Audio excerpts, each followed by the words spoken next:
एक बहुत ही difficult stretching और मेडिटेशन, इन दो ही चीज़ों की वजह से आज पूरी दुनिया में योगा को जाना जाता है। लेकिन योगा इससे कई गुना ज़्यादा है। योगा में कई चीज़ें और भी हैं। इसे 3000 BCE में सबसे पहली इंडस वैली की सिविलाइजेशन ने बनाया था।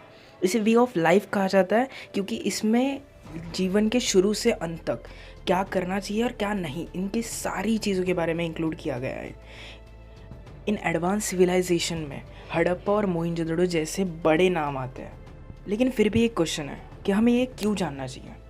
इन लोगों को education, human rights, human needs की तो समझ थी, लेकिन उन्हीं के साथ फिज़िकल, मेंटल और इमोशनल स्टेट ऑफ ह्यूमन हमसे ज़्यादा अच्छे से पता था। और उन्होंने इसी चीज़ को योगा में डिफ़ाइन किया है, 8 लिम्स ऑफ योगा में। तो ये वीडियो एक तरह से सिर्फ एक पॉडकास्ट है, तो आपको एक्चुअल वीडियो देखने की ज़रूरत नहीं है। आप सिर्फ इस वीडियो को डाउनलोड करके सुन सकते हो और अंडरस्टैंडिंग ले सकते हो what is a yoga. Yoga के 8 चरण होते हैं जिसको 8 लिम्स ऑफ योगा भी कहते हैं। पहले और दूसरे चरण को यमा और नियमा कहते हैं। यमा एक सोशल एथिक्स है और नियमा इंटरनल एथिक्स है या फिर सेल्फ एथिक्स है। सोशल एथिक्स मतलब हमें दूसरों से कैसे बात करनी चाहिए, हमें क्या चीज़ें सोशली रहते वक्त नहीं करनी चाहिए। और नियमा मतलब खुद पे जैसे self study, confidence, self discipline, ऐसी चीज़ें। ये एथिक्स उस चार्ट में इंक्लूडेड है। आप जानोगे कि ये कोई फिज़िकल एक्टिविटी नहीं है जो कि करनी ही है, लेकिन ये करना क्यों चाहिए, क्यों इसे अप्लाई करना चाहिए। जब हमें बॉडी बनानी होती है ना, तब हम एक्सरसाइज करते हैं और इस एक्सरसाइज की कंटिन्यूटी की वजह से हमारी बॉडी बनती है। वैसे ही अगर आप योगा कर रहे हो ना, तो इस एथिक्स को, इस रूल्स को फॉलो करना ज़रूरी है। इसके बिना आपका योगा किसी काम का नहीं है। इसलिए इन रूल्स को, सेट ऑफ रूल्स को करना ज़रूरी है। हमारा तीसरा पॉइंट है प्रत्याहारा। प्रत्याहारा क्या कहता है कि हमारी बॉडी में 5 सेंसेस हैं। हम देखते वो लाइट एक एनर्जी है, हम सुनते हैं वो साउंड एक एनर्जी है, लेकिन हमें उन एनर्जी की, उन सेंसेस की ज़रूरत नहीं है, क्योंकि हमारे पास उनसे भी अलग बहुत अच्छे सेंसेस के और या फिर एनर्जी के सोर्स हैं। उन्हें कहते हैं चक्रा। ये चक्रा एनवायरनमेंट से एनर्जी अब्सॉर्ब करते हैं। जैसे हम देखने की वजह से रास्ते पे चल सकते हैं, सुनने की वजह से लोगों से बात कर सकते हैं, वैसे इन चक्रास की मदद से है ना, हम इन सारी चीज़ों से भी बेहतर, शायद हम टेलीपोर्टेशन कर सकें, हम टेलीकिनेसिस कर सकें। बहुत सारी ऐसी चीज़ें हो सकती हैं जो आप इन सेंसेस की मदद से नहीं कर सकते। इस चीज़ को समझने के लिए बहुत ज़्यादा डीप स्टडी की ज़रूरत है। अब बढ़ते हैं हमारे चौथे चरण पे, जिसे कहते हैं आसना। वाइडली एक्सेप्टेबल और वर्ल्ड वाइड इसे यूज़ किया जाता है। सोचो अगर हमें बॉडी बनानी है तो हमें है ना उस मसल को है ना पावर देने की ज़रूरत है, वेट लिफ्टिंग करने की ज़रूरत है। क्योंकि उस वेट को उठाने के लिए मसल्स क्या करती हैं, खुद को स्ट्रॉन्ग बनाती हैं। और ऐसे करते करते है ना हमारी मसल बिल्ड होती जाती है, स्ट्रॉन्ग बनती जाती है। लेकिन योगा में ऐसा नहीं है।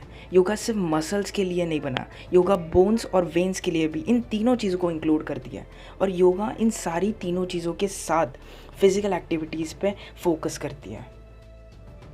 एजिंग के साथ ही ये बॉडी में बहुत सारे प्रॉब्लम्स आने स्टार्ट होता है। पेन होना स्टार्ट होता है, नेक पेन, बैक पेन। ये सारा पेन है ना आपके मसल की वीकनेस से या फिर बॉडी की वीकनेस से होता है। लेकिन योगा क्या करता है, आपके बॉडी के मसल्स, बोन्स और वेन्स तीनों को ही टारगेट करता है, उन्हें ट्रेन करता है, उन्हें स्ट्रेंथन करता है। इसीलिए ये इम्पॉर्टेंट है। तो डिफरेंट आसना डिफरेंट बोन और मसल्स को टारगेट करता है। नेक्स्ट चरण का नाम है प्राणायाम, ब्रीदिंग एक्सरसाइज। हमारी ब्रीदिंग पता है, जब हम डरते हैं ना तो बढ़ जाती है, हमारी हार्ट बीट बढ़ जाती है। इसके उल्टा जब हम खुश होते हैं ना, तब हमारी हार्ट बीट स्लो हो जाती है, हमारी ब्रीदिंग स्लो हो जाती है। और इसके साथ ही इवन हमारा एनवायरनमेंट, हमारे अगल बगल का एनवायरनमेंट कैसा है ना, उस पर हमारा मूड सेट होता है। उनकी हवा पे हमारा मूड सेट होता है, हमारे मूड उसके अनुसार चेंज होता है। इवन हमारे अंदर आने वाला ऑक्सीजन, हमारी बॉडी में जो एनर्जी है ना इंड्यूस हो रही है, उनके लिए इम्पॉर्टेंट होता है। तो ऐसे समझ सकते हो हम हमारी ब्रीदिंग कितनी इम्पॉर्टेंट है। और हमारा योगा भी यही कहता है कि इसे इम्पोर्टेंस देना ज़रूरी है, इसीलिए हमें प्राणायाम करना भी ज़रूरी है।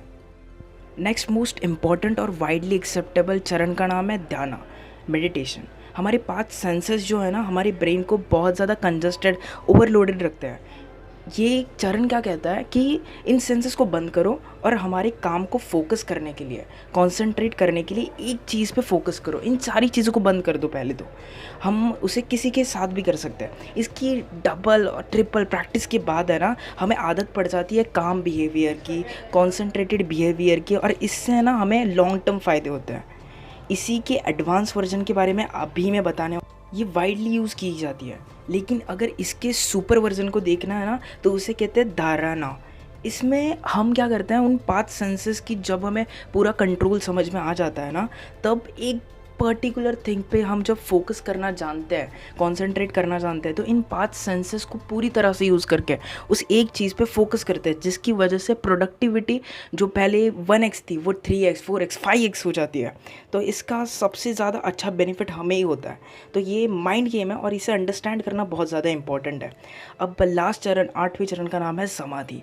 अब समाधि के बारे में कोई प्रैक्टिकल एविडेंस नहीं है या फिर अंडरस्टैंडिंग नहीं है। इसके बारे में बहुत ज़्यादा मिथ बनाए गए हैं कि हम इसमें फिज़िकली मर जाते हैं, लेकिन मेंटली बहुत ज़्यादा एक अनकॉन्शियस सुपर कॉन्शियस थिंग में हम फंस जाते हैं, और उसके बाद पता नहीं यार, इसमें ज़्यादा कोई इन्फॉर्मेशन कोई ट्रस्टेड सोर्स से मिली नहीं मुझे। तो योगा आपके लेवल ऑफ लाइफ को इंक्रीज़ कर सकता है। इन सारी चीज़ों के बारे में अगर आप इन डेप्थ इन डिटेल देखोगे ना, तो आपको एक्चुअल समझ में आएगा कि ये सारी चीज़ें एक्चुअली में क्या क्या रहा हो, क्या इन चीज़ों का मतलब बनता है, इन चीज़ों का हमारी लाइफ में क्या इंपॉर्टेंस है। और अगर ये पहले वाली 300 BC वाली 3000 BCE वाली जब सभ्यता ये सारी चीज़ें कर सकती है ना, ये सारी अंडरस्टैंडिंग रख सकती है, तो हम मॉडर्न सिविलाइजेशन है, हमें इन सारी चीज़ों से कई गुना ज़्यादा इन्फॉर्मेशन है, कई गुना ज़्यादा चीज़ें पता है। तो आप ज़रूर ट्राई कर सकते हो, क्योंकि ये किसी धर्म जात पात से कनेक्टेड नहीं होता, ये एक वे ऑफ लाइफ है। इसे पहले ही मैंने डिफ़ाइन कर दिया कि कोई हिंदू या बुद्धिस्ट धर्म से ये कनेक्टेड नहीं है। इसीलिए ना आप इसे ट्राई कर सकते हो एज एक कोरोना वीकेंड का एक प्रोजेक्ट ले लो, या फिर कुछ भी कैसे कर सकते हो, स्टार्ट करो, जिसकी वजह से ना आपको एंड में जाके इसके एक्चुअल फ़ायदों के बारे में समझ में आएगा। इसको मैंने भी एक एज अ प्रोजेक्ट लिया है और इसको मैं भी खुद स्टार्ट कर रहा हूँ। इस कोरोना के बाद मैंने इसे शुरू किया था।